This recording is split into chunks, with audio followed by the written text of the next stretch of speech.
As you see, this is Ravenswatch. This game is in early access and is a roguelike style game. And let's just get in it. The animation quality so far is amazing. So take a look at this. Oh, we opened the book. So here's your main character select screen. You can have up to 4-player co-op, which is actually quite fun. I played with a couple of friends of mine a couple of days ago. And here's how you select your character. Currently, there are 4 characters available. There's 2 after you complete your first run that are unlockable. But first you have Scarlett, or Little Red Riding Hood, who she turns into a werewolf at night and has a whole completely different skill set. You have the Pied Piper, who uses rats to eviscerate his enemies. You have the Snow Queen, who freezes enemies. And we have Beowulf, the Slayer of Grendel. And obviously, characters have levels.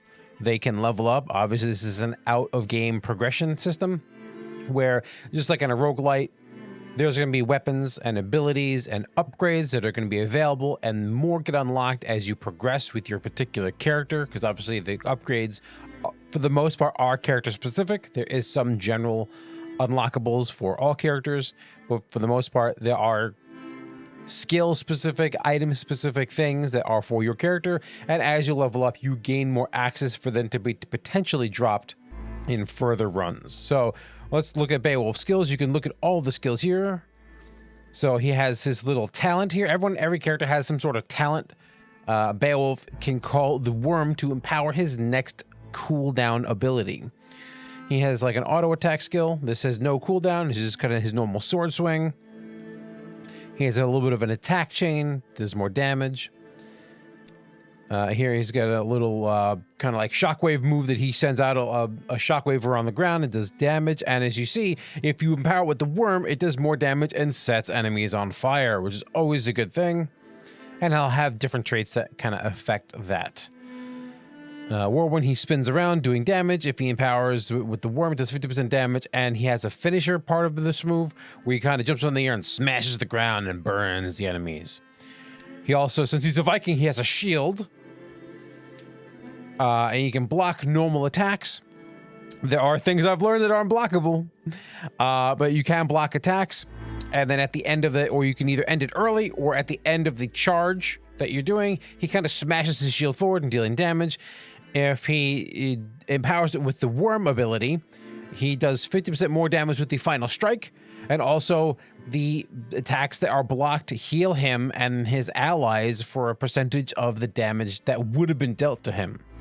Ultimates, I haven't seen these ultimates just yet.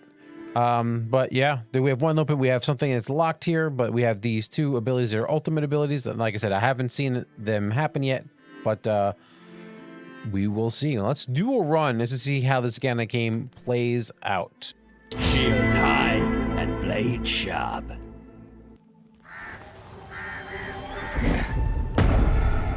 Remember to keep your eyes peeled. And now we are in the game. This is a time-based game. Once we leave this outer circle, as I'll kind of walk towards the edge here, this is a WASD. For people on PC, this is a WASD movement. WASD. And we rotate around. And then our mouse is kind of like a twin-stick shooter where we can move in one direction and attack another. And your little indicator shows where you're pointing your mouse. Once we leave this area, this kind of border, this time in the bottom corner we'll start going, and the boss Shapes. Hey, won't be quiet. And the boss will show up after a certain number of days or in-game time.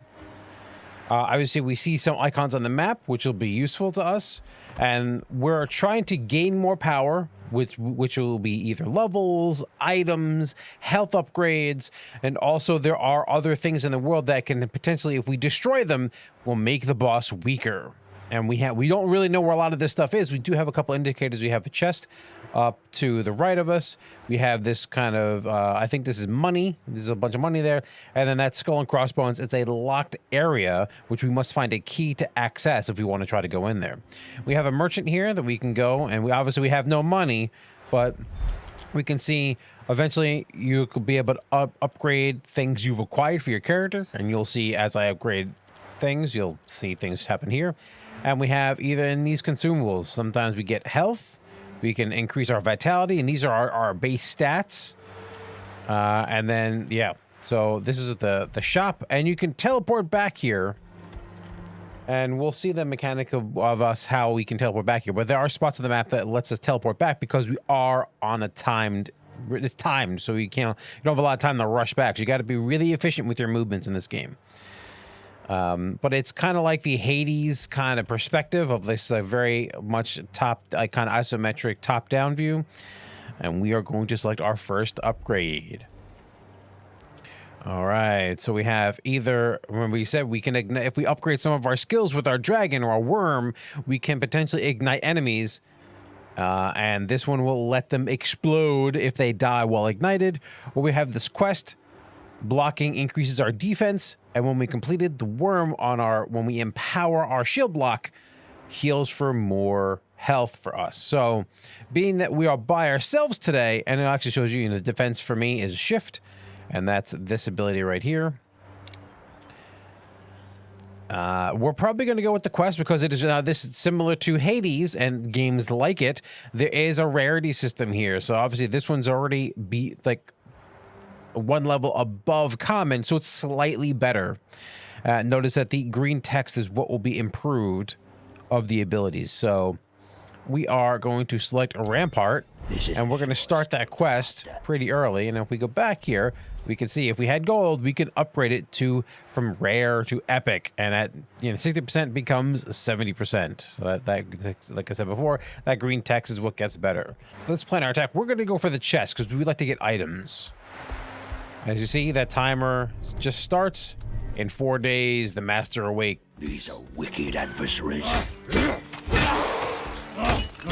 Let's get this money.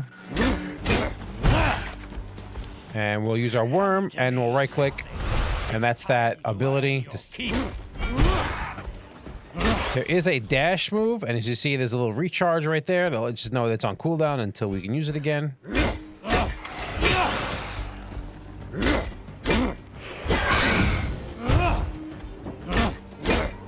And that was me empowering my shield block.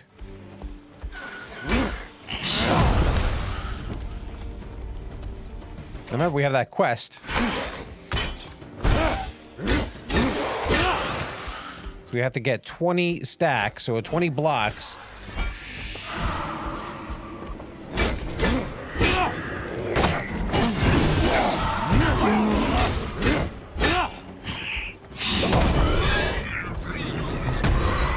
Yeah, those enemies explode when they die, so we gotta be careful of that.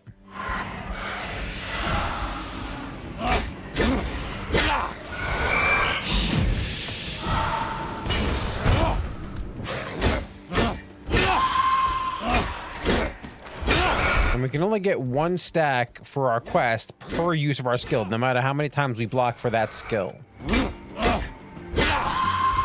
And there's a little health orb that in a multiplayer game will actually heal all the people who are near it. And now it's nighttime, so things get a little dicey. We have that shield bash. We haven't shown our spinning move yet, but we'll get to that. And we're trying to get to that chest and get some magic items. Get some money.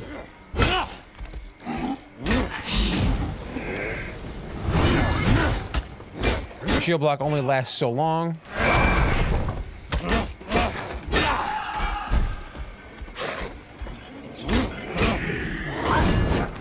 Come to me, Drakeling. Time to earn your keep.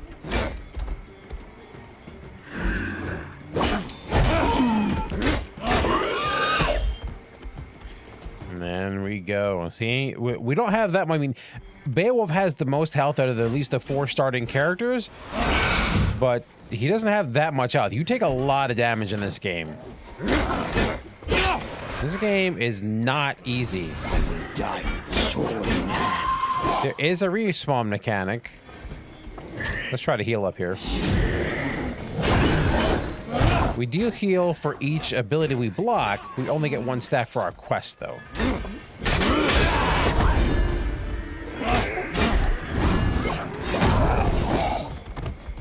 All right, let's see if we can get through this without taking too much more damage. As you saw, we leveled, and now we can pick another upgrade. These are both really good. I'm actually going to take Blade Master, which is going to help our auto attacks every time we use our trait, every time we use our dragon.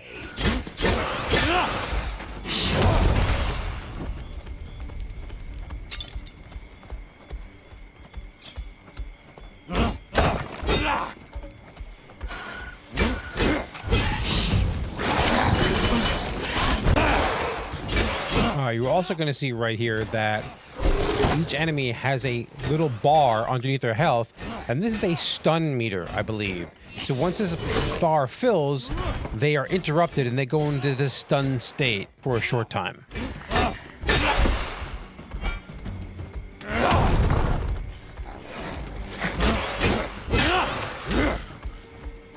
Just keep your claws ready.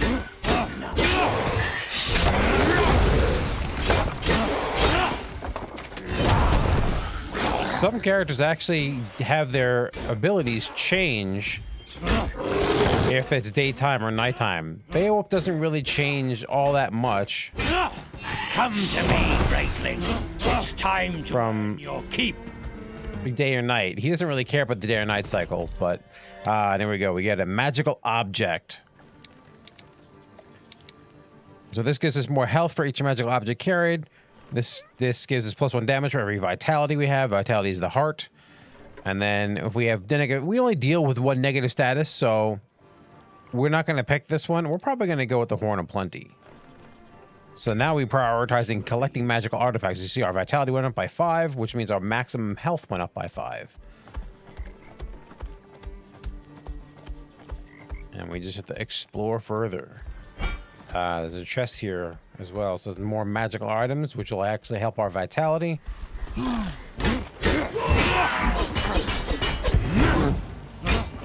Yet again, our block doesn't have to be empowered to get credit. Come to me, Drakeling. It's time to earn your keep.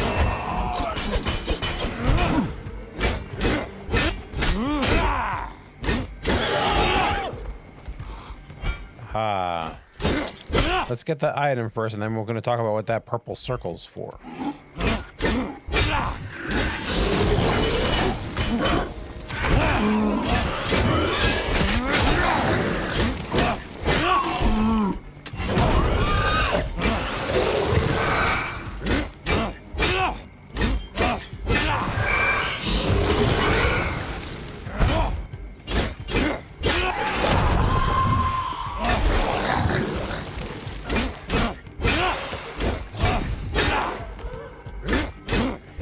Some enemies can be staggered, so they'll take a certain amount of damage, and they'll be interrupted, which is good.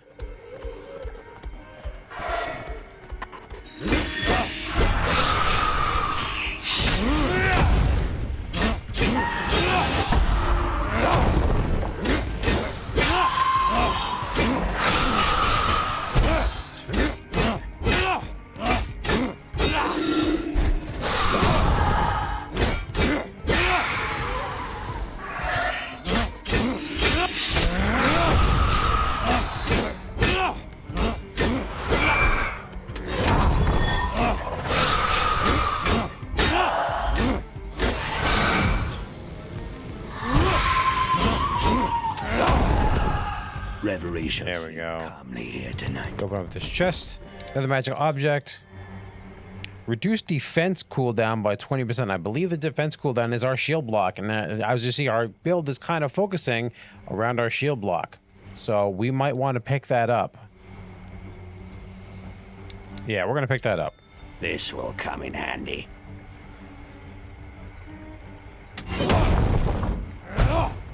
So yeah, they used to be like 8 seconds, and now it's 5 seconds, or it used to be like 6 or 7 seconds.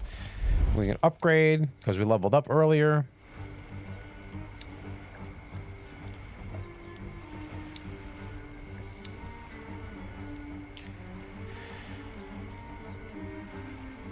Since we do use a lot of our worm advantages to level up our shield block to heal, we're probably not going to do too much igniting. We do a little bit. We don't do that much, but I'm going to take this one, which now if you look at our right click, explodes at the end of it. Oh, that's awesome. And as we said before, sometimes you want to go back because we do have 127 gold. Now, I don't know if we can buy anything with that, but we can go back and see. You can also go buy health. And if you find one of these purple locations on the ground, which you're going to come up to, this lets you teleport to any one of the other purple things that you've managed to discover. So we can go back to the center here. We can go back to any one of those locations that we found. Talk to the shopkeep. And let's see, we want to upgrade. We've completed our quest. So let's see. Yeah, let's upgrade that shield block to get more healing when we're going to fight stuff. So we want to go here. We want to fast travel. We want to go quickly because, like I said, we are on a time limit here. If you look down here, we do have a time limit. Rather travel. So we want to make sure we don't waste time. Uh-oh. There's another chest. Oh, this is a problem.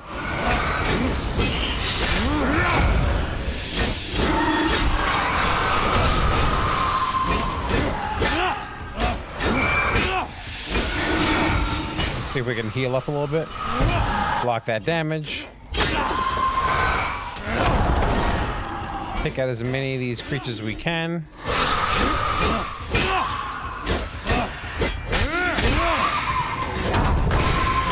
There we go. And full health to boot. Then we get that reduced cooldown. We can gain a special charge. Or power. So power and special refer to the different abilities we have down here. Now, normally they tell you which ability it is. They usually have a tooltip here, but they don't have these tooltips here.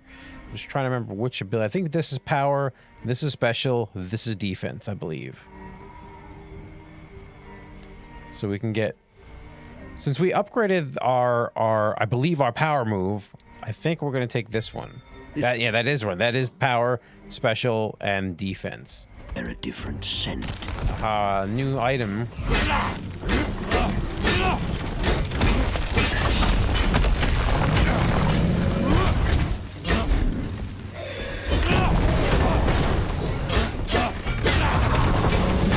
Oh, gotta get out of that. Come to me, Raven. It's time to earn your keep.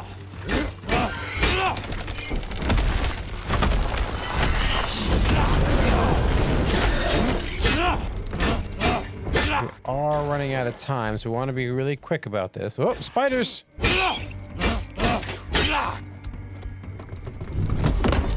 Just keep your... All right, we can double down on the Horn of Plenty, or as we take more damage, we can get more armor. I think we want to get armor at this point. Because, well, actually, we'll get 15 from this. Let's take that. Yeah, 40. Yeah, that's a lot of health. Let's head back and spend the money that we have remaining. We have made good on our promise. Okay, let's head back here. We have a little bit of time left. We do have some money. We've still battles to fight. Not really enough to buy anything.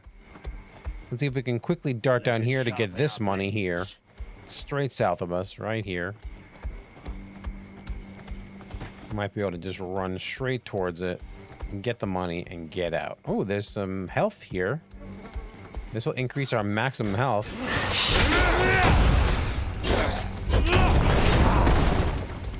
And will also heal us to full while increasing our maximum health, which is always good. Good thing we stopped by here. That was like that ability hit me way far away.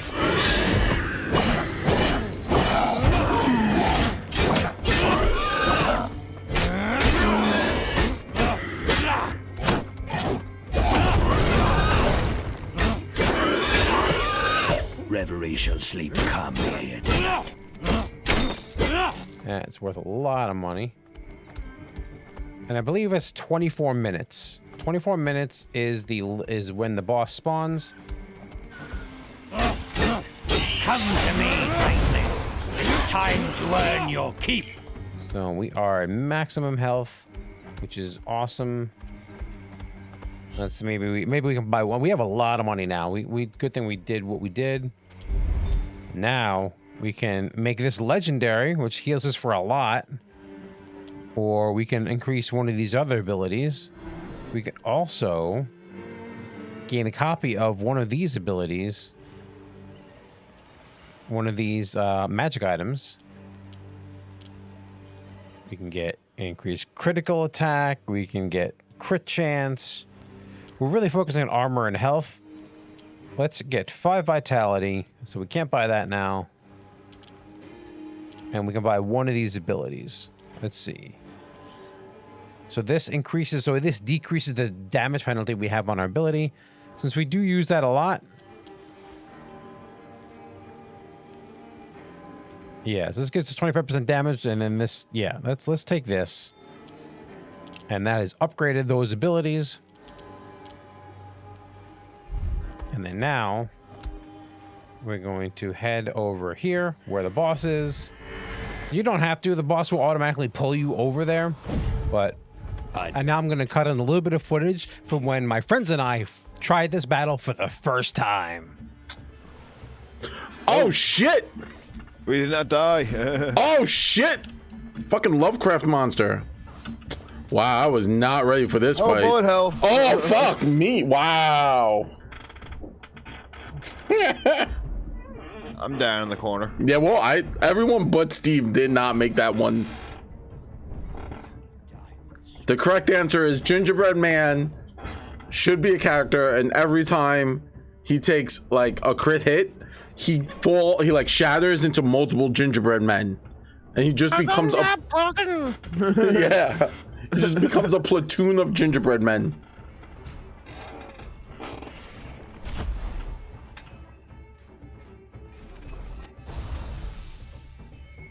Oh, Steve's in it to win. So the nightmare is Cthulhu. I love how I'm dead, but somehow I got health back because of the regeneration. I'm still dead. Oh, it doesn't res you? Damn, that's upsetting. Steve, you're doing it. He's only got like 1,000,000% life. I don't know if killing the tentacles is something I'm supposed to be doing. I mean, it looks like it becomes less of a problem. To believe. He's starting to believe. Oh, Peter Pan should totally be a character. I was making a joke about the Matrix, but...